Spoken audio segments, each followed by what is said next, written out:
ایک دن اللہ عز و جل نے حضرت اسرائیل علیہ السلام سے پوچھا کہ تجھے کسی کی جان قبض کرتے ہوئے کبھی رحم بھی آیا؟ حضرت اسرائیل علیہ السلام نے عرض کی کہ الہی، میرا ہر ایک کی روح قبض کرتے وقت دل دکھتا ہے، مگر تیرے حکم کی سرتابی کی مجال کہاں؟ ہاں، ایک ایسا واقعہ گزرا ہے جس کا دکھ میں ابھی تک نہیں بھلا سکا۔ وہ غم ایسا ہے جو تنہائی میں بھی میرے ساتھ رہتا ہے۔ ایک جہاز سمندر میں سفر کر رہا تھا، وہ تیرے حکم سے ایک بھنور میں پھنس گیا۔ اس طرح تھوڑی دیر بعد وہ جہاز تباہ و برباد ہو گیا۔ جہاز میں سوار کئی مرد و زن غرق ہو گئے۔ جو مسافر بچے ان میں ایک ماں تھی اور دوسرا اس کا نوزائیدہ بچہ۔ تباہ شدہ جہاز کے ایک تختے پر سمندر کی لہروں میں تیرے رحم و کرم پر بہے جا رہے تھے۔ تیز ہوا نے آنن فانن سینکڑوں میل دور سمندر کے کنارے پر پہنچا دیا۔ میں ماں اور بیٹے کے بچ جانے سے بہت خوش ہوا، لیکن اسی لمحے تیرا حکم ہوا، ماں کی روح قبض کر لو۔ میں نے مولا کریم تیرے حکم کی تعمیل کی۔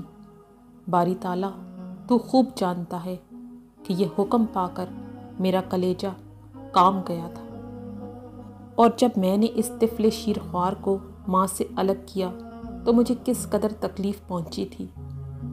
اب یاد آئی تو آنکھیں آنسوؤں سے بھیگ گئی ہیں۔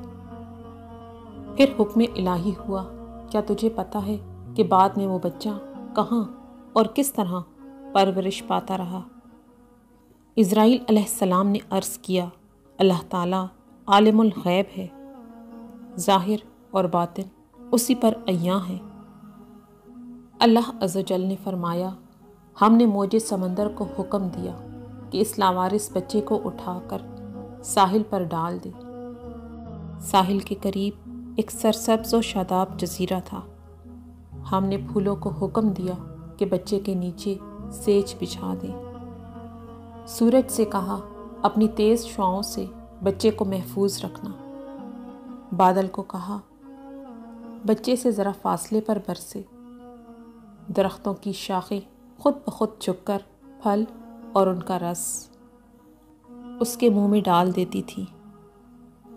جزیرے میں ایک شیرنی تھی جو روز اسے دودھ پلاتی۔ شیرنی کے ڈر سے کوئی جانور اس کے قریب نہیں آ سکتا تھا۔ اس جزیرے میں ہم نے خوشنوا اور حسین پرندے بھیجے جو ہر وقت چہچہاتے تاکہ بچے کا دل پریشان نہ ہو۔ ہوا کو حکم دیا کہ اس پر سے آہستہ آہستہ گزرے تاکہ اس کو کوئی تکلیف نہ ہو۔ اے اسرائیل، وہ تنہا اور بظاہر بے یار و مددگار بچہ پرورش پا کر خوب صحت مند اور بہادر ہو گیا۔ ہم نے اس کے پاؤں میں کبھی کانٹا بھی نہ چبھنے دیا۔ دنیا جہان کی نعمتیں اسے عطا کی۔ اے ملک الموت، تو جانتا ہے وہ بچہ کہاں ہے اور کیا کر رہا ہے؟ ایک بادشاہ شکار کھیلتے ہوئے ادھر آ نکلا۔ وہ خوبصورت اور صحت مند بچے کو دیکھ کر بہت خوش ہوا اور اسے اٹھا کر اپنے محل میں لے گیا۔ ان کے ہاں کوئی اولاد نہ تھی۔ انہوں نے اسے اپنا بیٹا بنا لیا۔ بادشاہ کے مرنے کے بعد وہ اکیلا تاج و تخت کا مالک بن گیا۔ غرور اور تکبر سے ہمارے بندوں پر ظلم کرنے لگا۔ ایسا سرکش نکلا کہ خود خدا بن بیٹھا۔ اپنے بت بنوا کر انہیں سجدے کرانے لگا۔ خاک کا فانی پتلا ہمارا شریک بن بیٹھا۔ آخر ہم نے اس کی بہتری کے لیے اپنے خلیل حضرت ابراہیم علیہ السلام کو اس کے پاس بھیجا۔ اس ظالم نے ہمارے پیارے کو بھی آگ میں ڈال دیا۔ اسرائیل علیہ السلام نے عرض کیا، اے مخلوقات کے خالق، تیرے بھید تو ہی جانے۔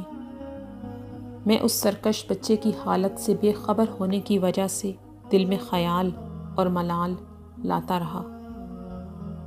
رب تعالیٰ نے فرمایا، اے اسرائیل، اس بچے نے میرا کیا شکر ادا کیا۔ دوسروں کے لیے تو ماں باپ کی پرورش حجاب بن جاتی ہے، مگر اس نالائق نے تو بلا واسطہ اپنی جیب میں بہت سے موتی ہم سے پائے تھے۔ وہ بچہ نمرود بن کر اس وقت ایک بڑے ملک کا بادشاہ ہے، اور اسی نے میرے خلیل حضرت ابراہیم علیہ السلام کو آگ کے الاؤ میں جھونکا ہے، اور اب خدائی کا دعویٰ کر کے لوگوں کو میری راہ سے ہٹاتا ہے اور حکم نہ ماننے والوں کو سخت سزا دیتا ہے۔